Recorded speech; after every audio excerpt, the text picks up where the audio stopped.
Por favor, abra sua Bíblia no Evangelho de Jesus Cristo, segundo Marcos, capítulo 2, leremos os versos 18 a 22. Vinho novo em odres novos, é o tema da mensagem à luz de Marcos, capítulo 2. A partir do verso 18, diz assim então, a viva e eficaz palavra de Deus. Ora, os discípulos de João e os fariseus estavam jejuando. Vieram alguns e lhe perguntaram: por que motivo jejuam os discípulos de João e os dos fariseus, mas os teus discípulos não jejuam? Respondeu-lhes Jesus: podem porventura jejuar os convidados para o casamento, enquanto o noivo está com eles? Durante o tempo em que estiver presente o noivo, não podem jejuar. Dias virão, contudo, em que lhes será tirado o noivo, e nesse tempo jejuarão. Ninguém costura remendo de pano novo em veste velha, porque o remendo novo tira parte da veste velha e fica maior a rotura. Ninguém põe vinho novo em odres velhos, do contrário, o vinho romperá os odres, e tanto se perde o vinho como os odres. Mas põe-se vinho novo em odres novos. Que o Senhor nos abençoe. Meus irmãos, o texto em tela apresenta o terceiro de 5 episódios, 5 cenários de uma ostensiva oposição a Jesus. Desde o início do capítulo 2, Marcos está registrando essa série que é bem paradoxal. À medida que cresce a popularidade de Jesus entre as pessoas comuns, também cresce o espírito belicoso, hostil dos religiosos contra ele. E essa é a primeira vez que Jesus é questionado abertamente. Nos episódios anteriores fica velado, implícito. Mas aqui, de modo aberto, os religiosos estavam incomodados. E a indisposição deles aumenta ao perceberem que Jesus e seus discípulos não observavam rigorosamente o preceito, a tradição convencional referente ao jejum. E então eles fazem uma pergunta clara, uma pergunta direta, deixando a crítica velada, implícita no pressuposto. Bem, o que eles têm em mente é o seguinte: se o jejum é uma prática dos homens piedosos e santos, a inobservância dessa prática espiritual coloca sob suspeição o caráter de Jesus, a autoridade dele como mestre religioso. Então ele diz: olha, os discípulos de João estão jejuando, os fariseus também. Por que os seus discípulos não jejuam? Há uma crítica velada aí. Bem, o jejum é um bom pretexto para esconder, repito, a animosidade deles que está crescendo. E Marcos coloca de uma maneira, num ajuste pedagógico, que no capítulo 3, no início, chegaremos lá, eles estão tão inquietos, tão incomodados, e o ódio cresce tanto que eles conspiram matar Jesus. Vejam como são as coisas. Quando não se gosta de uma pessoa, qualquer coisa se torna motivo para crítica. Bem, Jesus responde. Um mestre sem igual como ele responde de maneira inteligente, verdadeira e pedagógica. E antes de examinar a resposta de Jesus, precisamos entender o significado do jejum na Bíblia, e em particular nos dias de Jesus. O contexto histórico-cultural é importante. Jejum, por definição, é a abstinência voluntária de alimento com propósitos espirituais e por razões de fé. Vou repetir. Jejum é a abstinência voluntária de alimento com propósitos espirituais e por razões de fé. É uma prática antiga, muito antiga, presente em várias culturas e religiões do mundo. Qualquer bom livro de ciências da religião vai apontar que em todos os povos da antiguidade fazia esse jejum. Ainda hoje. Pois bem, na história de Israel, o jejum ganha alguns elementos distintivos, porque no judaísmo há 3 pilares que sustentam a fé dos judeus: a oração, a caridade e o jejum. E na lei mosaica está muito bem prescrito apenas uma vez por ano a prática do jejum. No dia da expiação, está lá em Levítico, capítulo 16, dos versos 29 a 30. A única ordem explícita da parte de Deus para que o seu povo jejuasse no dia da expiação, uma vez por ano. Qual era o propósito? Lamentar o pecado e buscar purificação. Aquele dia em que o sumo sacerdote entrava no Santo dos Santos para aspergir sangue sobre a tampa do propiciatório. Tudo aquilo apontando para Cristo. Pois bem, no entanto, o tratado Mishnah, que é um documento importante na tradição judaica, regulamentava 3 tipos de jejuns. Vou tentar sintetizar para os irmãos. O jejum como lamento por tragédias nacionais, quando a gente faz uma leitura detalhada, cuidadosa do Antigo Testamento, por exemplo, quando o templo de Jerusalém foi destruído pelos babilônios, a mando de Nabucodonosor, a população inteira fez um jejum.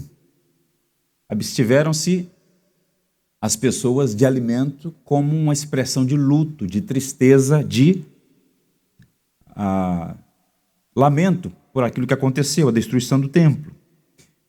Essa tragédia, de fato, abateu profundamente os judeus. E outros momentos mais. O povo fez um jejum como expressão de lamento, um jejum nacional.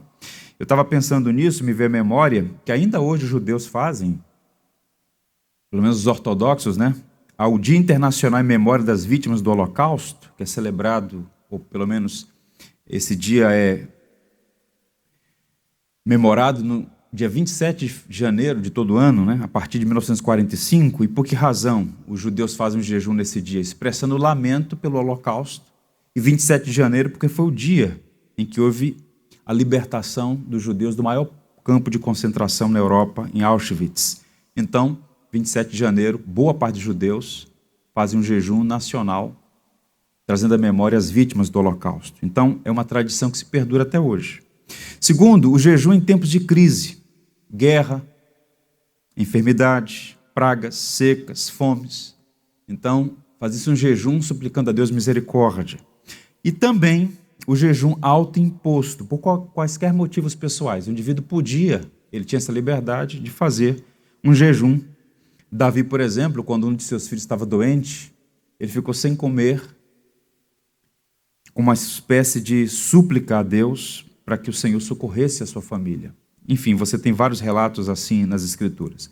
O jejum não era uma exigência legal, repito, exceto no dia da expiação, no dia do perdão. Os fariseus, o maior partido religioso nos dias de Jesus, jejuavam 2 vezes por semana. Lembra daquela parábola que Cristo contou sobre o publicano e o fariseu? O fariseu se orgulhava porque ele jejuava 2 vezes por semana. A lei pedia 1 vez por ano. Eles jejuavam 2 vezes por semana. Via de regra, às segundas e quintas-feiras, ao amanhecer até o entardecer. Um doutor chamado James Edwards diz assim: o jejum, embora não fosse uma exigência legal, exceto por uma instância, tornara-se na época de Jesus um pré-requisito do compromisso religioso, um sinal da expiação do pecado e penitência diante de Deus, e uma ajuda geral para orar. Os rabis se referem ao jejum como aflição da alma, como um ato sacrificial de piedade. Em resumo, no Antigo Testamento, a prática do jejum é uma expressão de lamento, tristeza e luto. E por isso Marcos começa a narrativa dizendo que os discípulos de João estavam jejuando. E por que razão? Muito provavelmente porque João tinha acabado de ser preso ou a essa altura já tinha sido morto. Então os discípulos de João Batista estavam de jejum como expressão de lamento, de tristeza, de luto.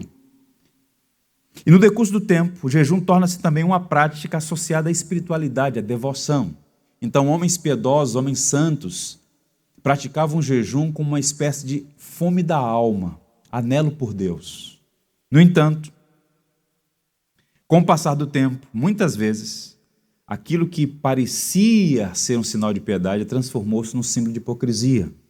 Inclusive, Jesus Cristo, ele censura alguns que nem lavavam o rosto para ficarem abatidos e mostrarem para os outros. Ele está jejuando, hein? Esse crente aí é... Ou seja, o jejum se tornou um ritual vazio, sem nenhuma evidência da verdadeira devoção, uma máscara de suposta piedade. E há muitos registros de jejuns na Bíblia reprovados por Deus. Isaías, por exemplo, o profeta Isaías, ele denunciou a corrupção do jejum em Israel, dizendo o seguinte: O povo estava reclamando porque estava orando, jejuando, e parecia que Deus não estava nem aí, Deus não estava ouvindo a oração deles. E então Deus envia Isaías com uma resposta muito dura. O jejum deles era uma tentativa de manipulação, que muitos evangélicos fazem ainda hoje. O que eles deveriam fazer era abandonar a impiedade, libertar os oprimidos e repartir o pão. Esse é o jejum que eu quero de vocês. Não é apenas símbolos externos, não é pirotecnia, não é circense. Deus sonda o coração e sabe de todas as coisas. Lucas registra um triste episódio no capítulo 23 do livro de Atos, em que um grupo de judeus fez um voto de jejuar até conseguirem matar o apóstolo Paulo. Veja como a corrupção de uma coisa boa pode acontecer. O jejum, que era um símbolo de expressar luto, tristeza por uma situação triste que tinha batido a nação, um jejum que era uma expressão de piedade e devoção, agora o indivíduo fazia um voto: não vamos comer, vamos jejuar até conseguir matar uma pessoa. Ainda hoje, a corrupção de práticas boas é comum aos filhos de Adão. Tenhamos cuidados. Considerando esse contexto histórico, então vamos analisar qual é a resposta de Jesus a seus questionadores. Por que então os teus discípulos não jejuam? E a resposta de Cristo é muito interessante. Vejamos. Respondeu-lhe Jesus: podem porventura jejuar os convidados para o casamento, enquanto o noivo está com eles? Durante o tempo em que estiver presente o noivo, não podem jejuar. Dias virão, contudo, em que ele será tirado do noivo, e nesse tempo jejuarão. Ninguém costura remendo de pano novo em veste velha, porque o remendo novo tira parte da veste velha, e fica maior a rotura. Ninguém põe vinho novo em odres velhos. Do contrário, o vinho novo romperá os odres, e tanto se perde o vinho novo como os odres. Mas põe-se vinho novo em odres novos. É uma resposta com muita sabedoria. Uma coisa interessante sempre notar: a capacidade de Jesus de falar coisas profundas com simplicidade. Ele usa uma parábola e duas metáforas para responder. E eu queria sua atenção para pensar então sobre essa resposta, que de modo tão impressionante se conecta ao nosso mundo, ao nosso tempo. Primeiro, uma festa de casamento não é lugar para lamento. É a resposta básica dele. Faz sentido jejuar numa festa de casamento? Por que Jesus está dando essa resposta? A pergunta dos religiosos tem um tom de censura, tem um tom de reprovação, está implícita. Os discípulos de João Batista jejuam, os fariseus jejuam. Por que os seus discípulos não? Há uma censura velada. Estrategicamente, Cristo introduz a imagem de um casamento para mostrar o equívoco deles acerca do jejum. E a analogia é bastante apropriada. Ele responde com uma pergunta. Vocês não estão me perguntando? Eu também vou fazer uma pergunta para vocês. O casamento na cultura judaica era celebrado da seguinte maneira: a festa poderia demorar de 3 a 7 dias. Está pensando que era aquela cerimônia de 30 minutos, depois um jantar para alguns convidados? Não, demorava uma semana inteira. Festas nas ruas, na casa. Os convidados comiam, bebiam, dançavam ao som de músicas, em clima de grande alegria. Portanto, jejuar em uma festa de casamento estava fora de questão. E eles sabiam disso. É como se Jesus estivesse fazendo uma pergunta irônica para eles. Não faz sentido o que vocês estão propondo. Jejuar no casamento.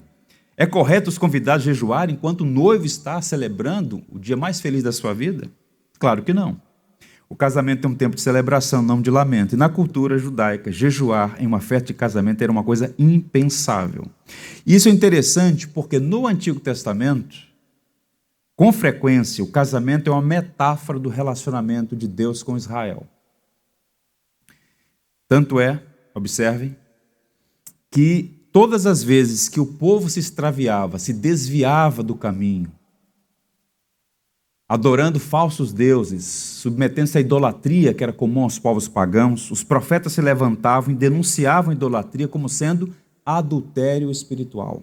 Em outras palavras, Israel pertence a Deus, Israel está aliançado com Deus, pactuado com Deus. Só o Senhor, teu Deus, adorarás e só a Ele prestarás culto. Então havia esse símbolo, Israel e Deus, o noivo e a sua noiva. A figura do Messias entra como aquele que vai, de fato, conectar o cordeiro, no caso, perdão, Israel, a noiva, a igreja e Cristo. Ele é o noivo, Jesus vai falar isso claramente. João já havia dito, eu não sou o noivo, ele é o noivo. Apontando para a figura de Cristo como essa figura messiânica. E diante deles está o noivo, o Salvador que veio como sinal da graça de Deus para oferecer perdão e salvação. Portanto, é um tempo de alegria, não é um tempo de tristeza. Se no Antigo Testamento Israel e Deus tinha essa metáfora do casamento, agora é Cristo e a igreja. E Cristo inaugura esse tempo messiânico que aponta para o final, quando haverá a consumação, as chamadas bodas do Cordeiro. Haverá uma grande festa quando Cristo completar, concluir, consumar a sua perfeita obra. Qual é a aplicação imediata para nós aqui? Ouçam isso, irmãos. A religião pode ser um fardo pesado e um instrumento de opressão, à medida que impõe algo periférico como sendo essencial e torna obrigatório o que deveria ser voluntário. Vou repetir. A religião pode ser um fardo pesado, um instrumento de opressão, à medida que impõe algo periférico como sendo essencial e torna obrigatório o que deveria ser voluntário. Jesus não é contra o jejum. Ele não está censurando o jejum. O jejum é uma prática bíblica legítima. Os patriarcas jejuaram, Moisés jejuou, profetas, reis, sacerdotes na história de Israel praticaram o jejum.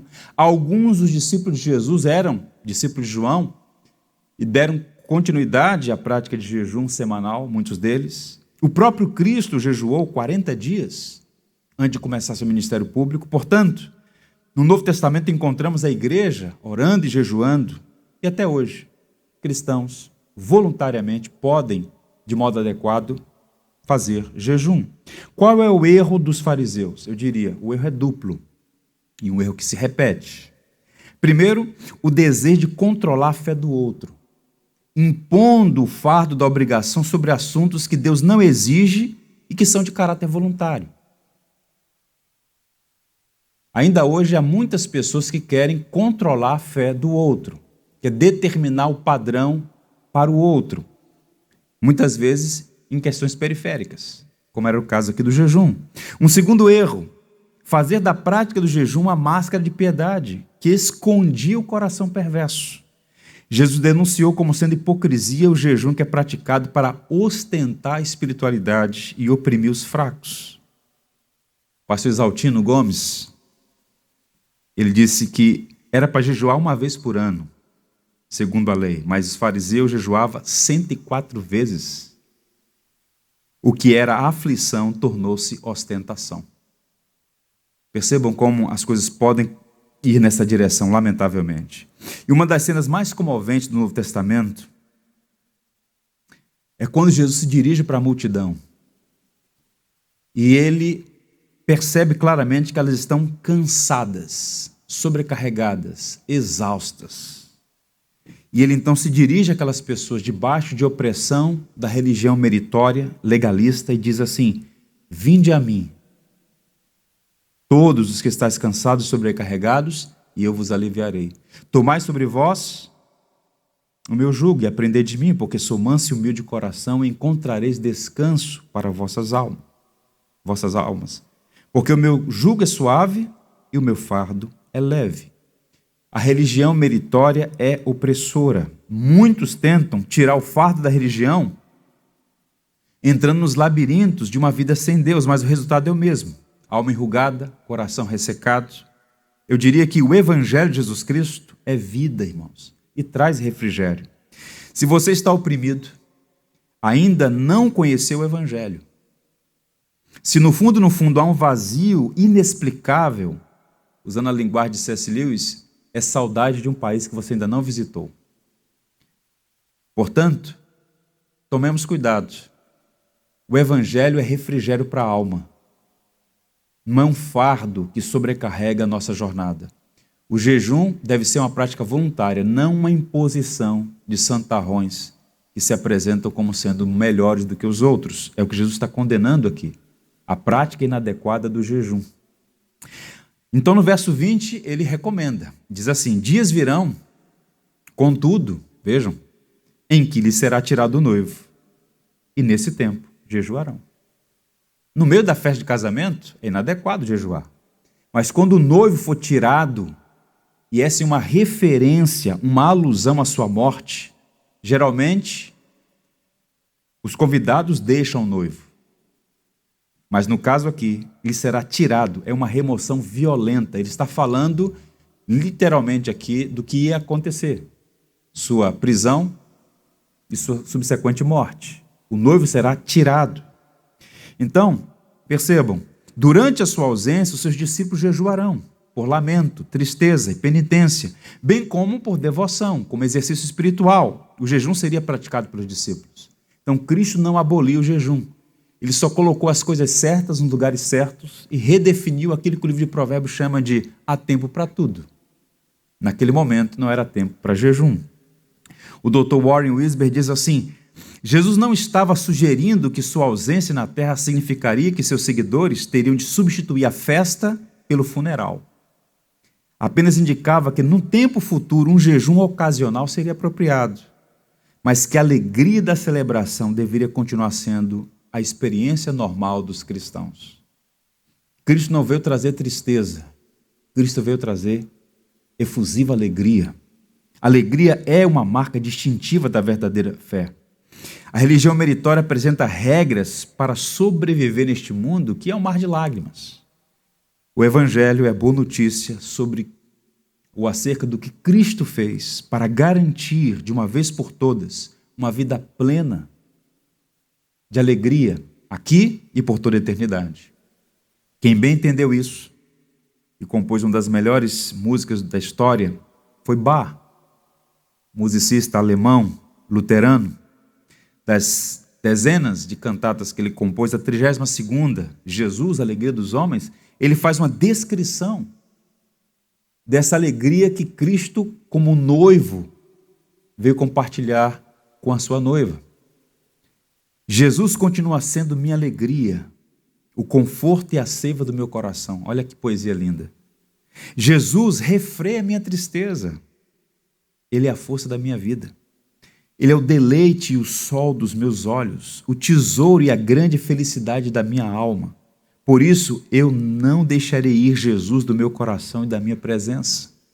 Bem-aventurado sou porque tenho Jesus. Oh, quão firme eu o seguro, para que traga refrigério ao meu coração, quando estou triste e abatido. Eu tenho Jesus que me ama e se confia a mim.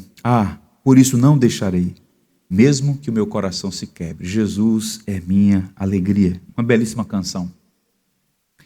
Na semana da sua morte, Jesus consolou seus discípulos, entristecido com as palavras que eles só puderam entender depois da ressurreição, dizendo assim: eu tenho dito essas palavras para que a minha alegria esteja em vocês e a alegria de vocês seja completa.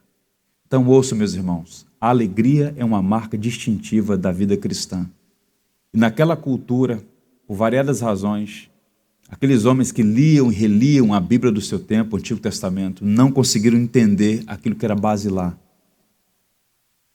O propósito pelo qual Deus se fez homem, o propósito pelo qual Deus enviou o seu Filho, o Verbo encarnado Jesus Cristo, foi para que nós, filhos de Adão, que vivemos de fato no mar de lágrimas, com tantas tristezas, lamentos, lutos, pudéssemos experimentar uma alegria, uma paz que excede em todo entendimento, mesmo com paradoxos, como bem Paulo disse, entristecidos, mas sempre alegres. Há tristeza na jornada, mas de uma maneira inexplicável também podemos experimentar grande alegria. Não faz sentido, é o que Jesus está dizendo, jejuar no meio da festa. Essa é a primeira resposta. Segundo, aprendemos com Jesus que panos velhos não suportam remendos novos. No verso 21, ele insere então uma metáfora, uma segunda figura. Ninguém costura remendo de pano novo em veste velha, porque o remendo novo tira parte da veste velha e fica maior a rotura. Verso 21. Percebam, ele utiliza imagem do dia a dia. Ele não está falando de complexidade, ele está falando de uma coisa que as pessoas, em linhas gerais, entendiam bem. Era um homem, repito, que conseguia falar com profundidade e, ao mesmo tempo, de maneira simples. E a primeira imagem que ele usa é a do remendo de pano novo em roupa velha. Seria inútil, frustrante, se alguém tentasse remendar um vestido velho com pano novo. Quando essa roupa fosse ser lavada, molhasse, o que iria acontecer? O remendo novo encolheria e causaria um desgaste maior, uma ruptura maior, tanto na veste quanto no remendo. O pano novo e forte provocaria uma ruptura maior. Eles não entenderam, e muitos continuam sem entender, que o cristianismo não é uma reforma do judaísmo. Os romanos, no primeiro momento, curioso notar isso, viam os cristãos como um grupo dissidente, mas sem relevância e diferenças com o judaísmo. Só mais tarde é que eles percebem que são duas coisas distintas. Pois bem, eu diria que em muitos aspectos, sim, o cristianismo é distinto do judaísmo. Engana-se quem pensa que foi aplicado uma espécie de verniz sobre a religião de Moisés. Jesus não veio emendar as instituições existentes. Parte delas já tinha cumprido seu papel como sombras da realidade, que estava sendo agora inaugurada com a chegada do reino e a proclamação do evangelho. Mas antes de prosseguir, eu queria fazer uma digressão aqui, porque eu acho importante. Pensando sobre isso, me veio à memória o fato de que, na história das relações entre judeus e cristãos, houve muitos abusos e conflitos vergonhosos. Muitos teólogos cristãos escreveram tratados críticos e injustos contra os judeus. Alguns historiadores identificam, por exemplo, uma espécie de antissemitismo embrionário em alguns textos que eles escreveram.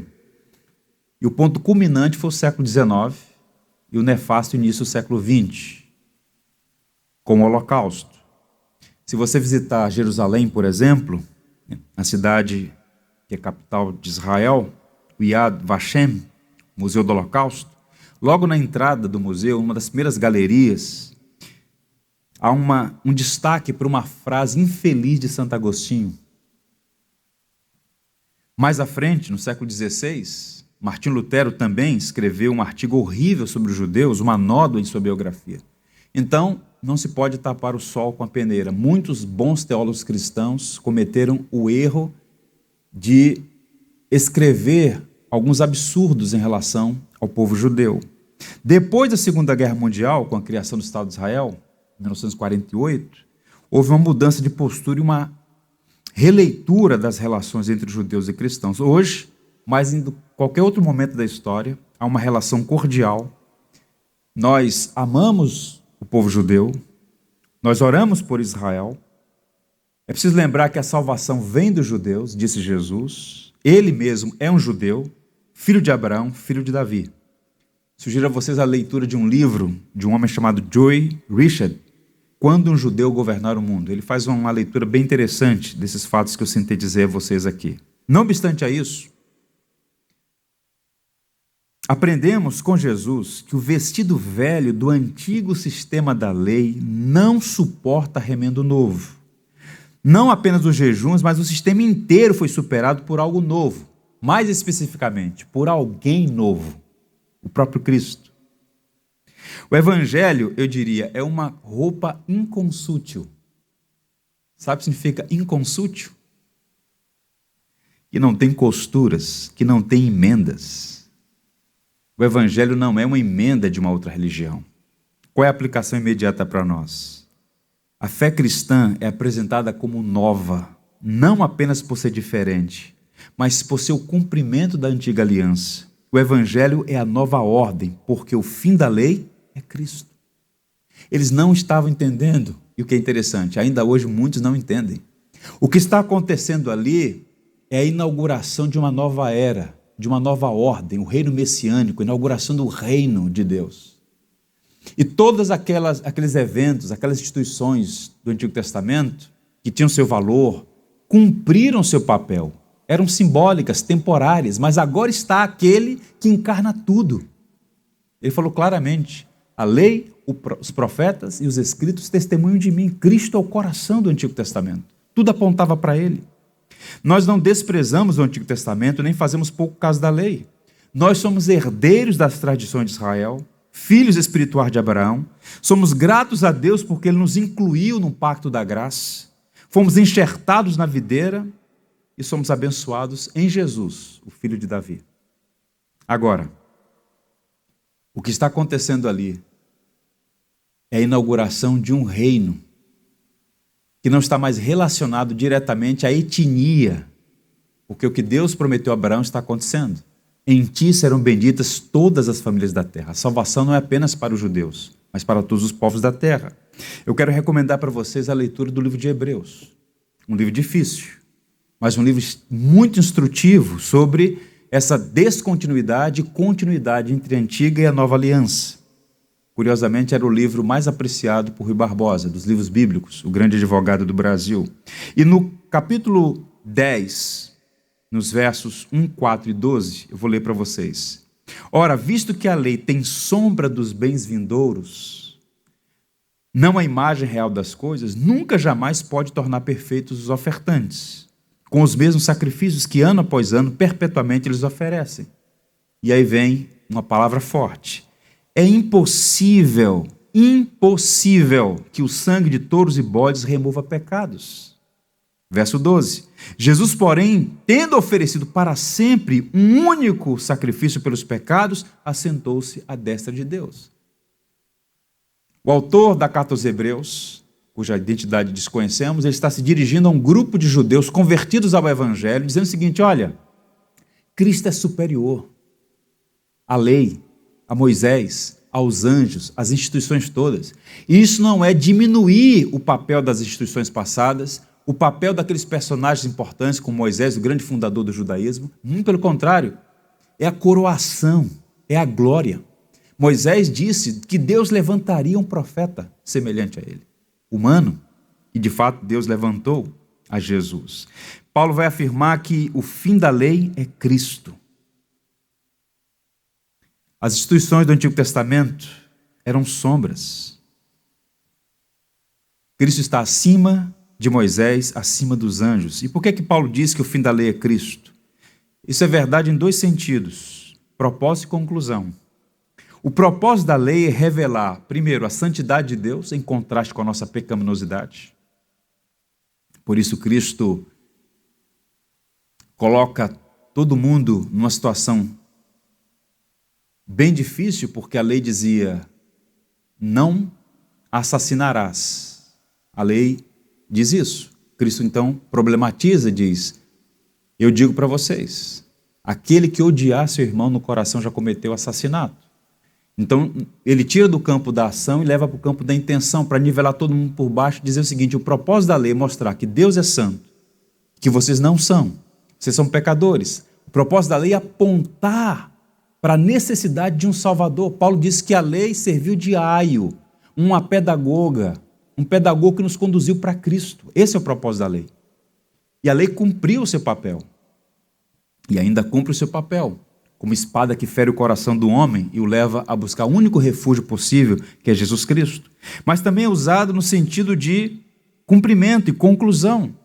Cristo cumpriu a lei em nosso lugar. Ele é a justiça de todo que crê. Portanto, o Evangelho, ouçam, não é um conselho. O Evangelho é uma mensagem que basicamente diz o seguinte: você não pode salvar a si mesmo, mas Cristo pode. Obras não salvam, orações não salvam, jejum não salvam, contribuições não salvam, sacrifícios não salvam, nada ou ninguém pode nos reconciliar com Deus, exceto Cristo. E aqueles símbolos todos estavam apontando para isso. Foi o próprio Deus que os orientou a fazer. Mas o sangue de animais não podiam remover pecados. Ao fazer aquilo num ato de fé, em obediência à palavra de Deus, eles foram salvos tal como eu e você. A diferença básica entre um salvo no Antigo Testamento e um salvo no Novo Testamento é a direção do olhar. Nós olhamos para trás, para um evento que aconteceu, o que Cristo fez na cruz por nossos pecados. Ele nos expiou, nos redimiu. No Antigo Testamento, Os crentes olhavam para frente, para o que Deus iria fazer por intermédio do Messias. Mas todos somos salvos por meio da obra de Cristo.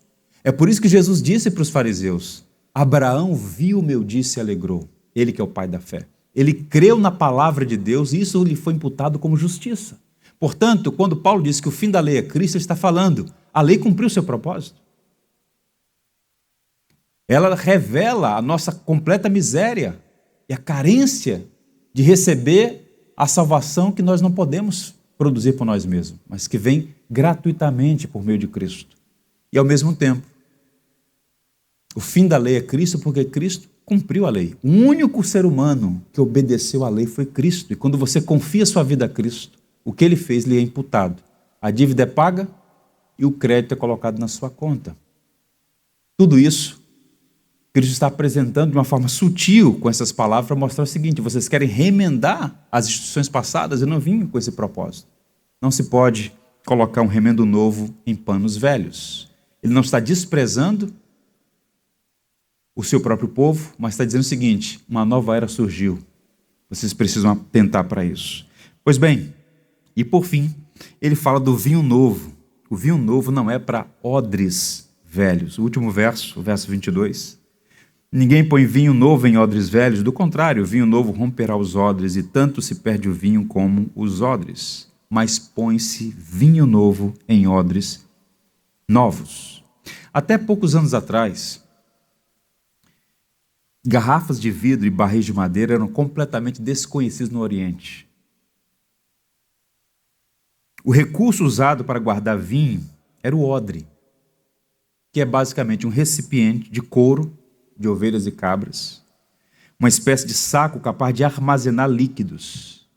E era do conhecimento de todos. Repito, Cristo está falando coisas simples, para uma audiência que entendia o que ele estava a dizer. Era do conhecimento de todos que não se podia guardar o vinho novo em um odre velho. Por que razão? O vinho novo, ele fermenta, ele aumenta a pressão, se expande. O odre velho, no caso o recipiente, com o tempo, ele ficava ressecado, inflexível, quebradiço. Ele não suportaria a expansão, a pressão do vinho e romperia. Faria perder tanto o vinho como a vasilha, o odre. Portanto, flexíveis, macios e com elasticidade, os odres novos podem acomodar a força, a pressão e a vivacidade do vinho novo. O que Cristo está dizendo basicamente é o que ele acabou de dizer na outra figura, na figura anterior. Vocês não entenderam o papel das antigas instituições, elas já cumpriram seu papel. Algo novo está acontecendo. D.A. Carson diz: o vinho novo só era colocado em odres de pele ainda maleáveis e elásticos o bastante para aguentar a pressão. O vinho novo é para odres novos. O tradicionalismo desgastado do judaísmo legalista não poderia suportar a força pungente do evangelho da graça. E mais uma vez, Jesus reafirma que a salvação é trazida por ele não é compatível com o velho sistema meritório. E aqui duas ressalvas. Já disse, mas quero reiterar. Primeiro, Jesus não veio abolir a lei, mas cumpri-la. Se você fizer a leitura do Evangelho segundo Mateus, está escrito: não penseis que vim revogar a lei aos profetas. Não vim para revogar, mas vim cumprir.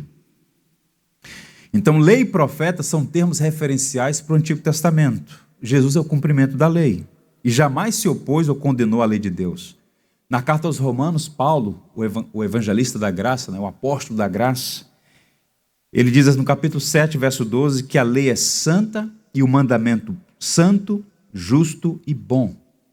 Portanto, Jesus não rejeitou todas as tradições de Israel, ele não é um revolucionário destruindo tudo, ele rejeitou o mau uso da lei, observância meritória. Entendam, a lei não foi dada para salvar, a lei foi dada para condenar. É impossível ser salvo pela obediência à lei, por uma razão simples: ninguém cumpre a lei.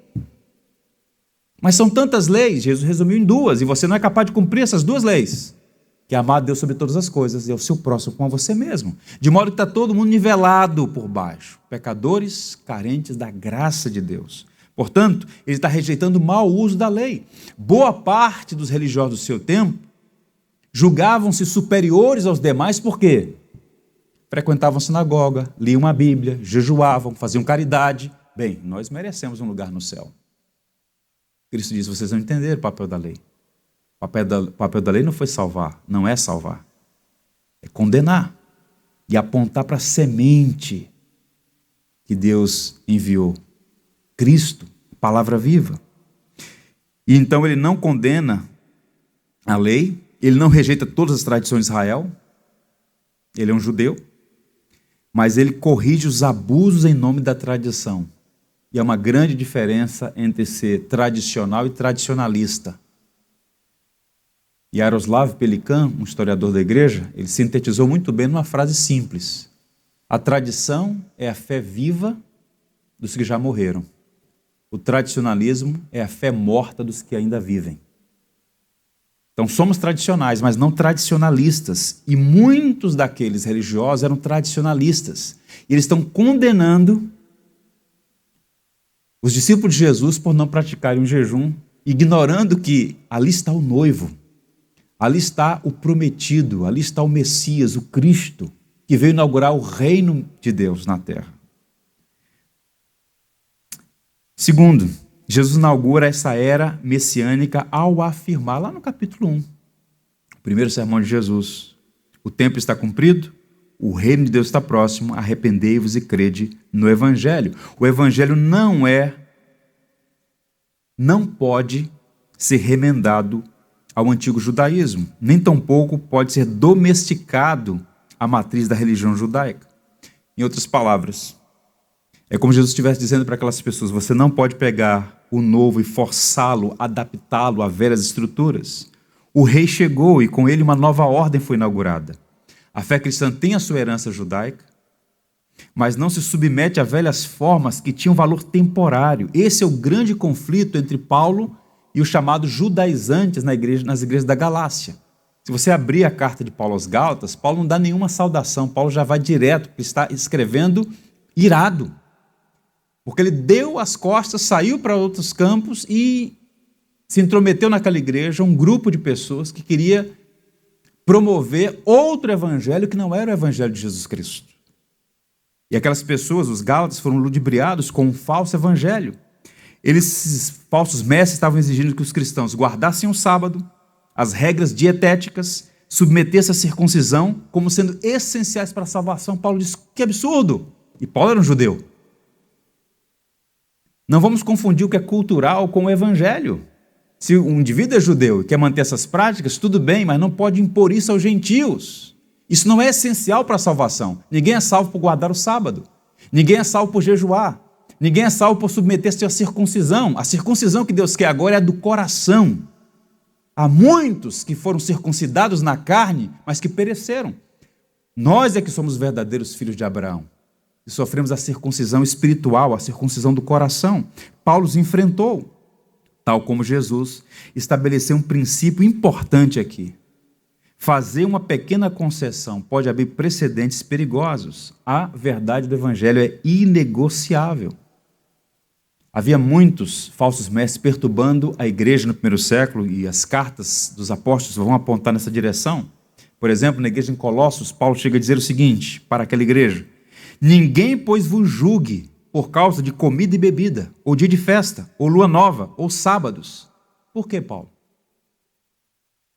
Porque tudo isso tem sido sombras das coisas que haviam de vir, porém o corpo é de Cristo. Sombras. Sombra da realidade. É a mesma coisa que o autor da carta aos Hebreus disse, Paulo está dizendo aqui. Tinham seu valor, mas apontavam para a realidade. E a realidade chegou, a realidade é o próprio Cristo. E qual é a aplicação? O vinho novo do Evangelho da Graça é colocado nos odres novos dos corações e produz alegria, gratidão, liberdade e serviço espontâneo para a glória de Deus. Então o vinho novo é o Evangelho. Os odres novos são os corações dos remidos. Isso faz toda a diferença. Caminhando para o final, citando aqui Hendrickson, comentarista muito competente, ele sintetiza tudo dizendo o seguinte: uma nova ordem das coisas, lançada por Jesus em sua vida, trazendo cura para o enfermo, libertação aos possessos, purificação aos leprosos, comida para os famintos, restauração dos doentes físicos e, acima de tudo, salvação para os perdidos no pecado, não se enquadra dentro do antigo molde de jejuns estabelecido pelos homens. O jejum bíblico é uma prática voluntária que deve ser uma expressão de devoção sincera, anelo por Deus. A nova vida do Evangelho não é pirotecnia circense, narcisismo espiritual. A espiritualidade sadia não é exibicionista. Jesus condenou aqueles que exibiam sua espiritualidade, né? Como muitos fazem no Facebook, por exemplo. O Evangelho se manifesta na vida, transforma o caráter, cativa nossas afeições a Cristo. Como é que eu posso avaliar se eu estou avançando na minha jornada como cristão? Se minha alegria em Cristo e o meu amor por Ele aumentam também. São as duas características de um verdadeiro cristão amadurecido. Amor por Cristo e alegria em Cristo. E Jesus, então, está respondendo à crítica daqueles que estavam censurando por não praticar o jejum, tal como os fariseus. Eu quero encerrar lendo para vocês o texto que Jesus pregou em uma sinagoga na Galileia. Eles todos conheciam esses símbolos, o jejum como expressão de lamento, né? Nós estamos estudando aqui o livro de Jonas e vimos a figura do pano de saco sentar-se sobre as cinzas, o jejum como expressão de lamento. Mas o profeta Isaías falou sobre o Messias, sobre o servo sofredor que viria e que mudaria essa realidade.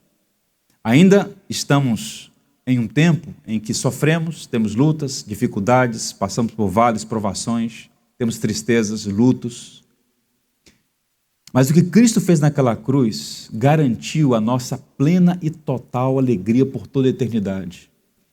E então ele toma assento na cadeira da sinagoga em Nazaré e diz assim: hoje se cumpriu a profecia. O Espírito do Senhor Deus está sobre mim, porque o Senhor me ungiu para pregar boas novas aos quebrantados. Enviou-me a curar os quebrantados de coração e a proclamar libertação aos cativos e pôr em liberdade os algemados, e a pregoar o ano aceitável do Senhor e o dia da vingança do nosso Deus, a consolar os que choram. Agora vejam a linguagem que ele usa. E pôr sobre os que em Sião estão de luto uma coroa em vez de cinzas, óleo de alegria em vez de pranto, veste de louvor em vez de espírito angustiado, a fim de que se chamem carvalho de justiça, plantados pelo Senhor para a sua glória.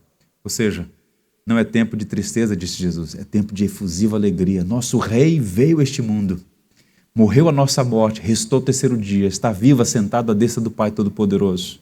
E um dia Ele virá, e a nossa alegria será completa, plena, definitiva por toda a eternidade. Que assim seja, para a glória dEle. Amém? Quero convidá-los a ficarem em pé. Tudo que tens feito, por tudo que vais fazer, por tuas promessas e tudo que és, eu quero te agradecer com todo o meu ser. Te agradeço, meu Senhor, te agradeço, meu Senhor, te agradeço por me libertar e salvar, por ter morrido em meu lugar, te agradeço, Jesus, te agradeço, eu te agradeço, te agradeço por tudo que tens vais fazer, por tuas promessas e tudo que és. Eu quero te agradecer com todo o meu ser. E aí? Te agradeço, meu Senhor. Te agradeço, meu Senhor. Te agradeço por me libertar e salvar, por ter morrido em meu lugar. Te agradeço.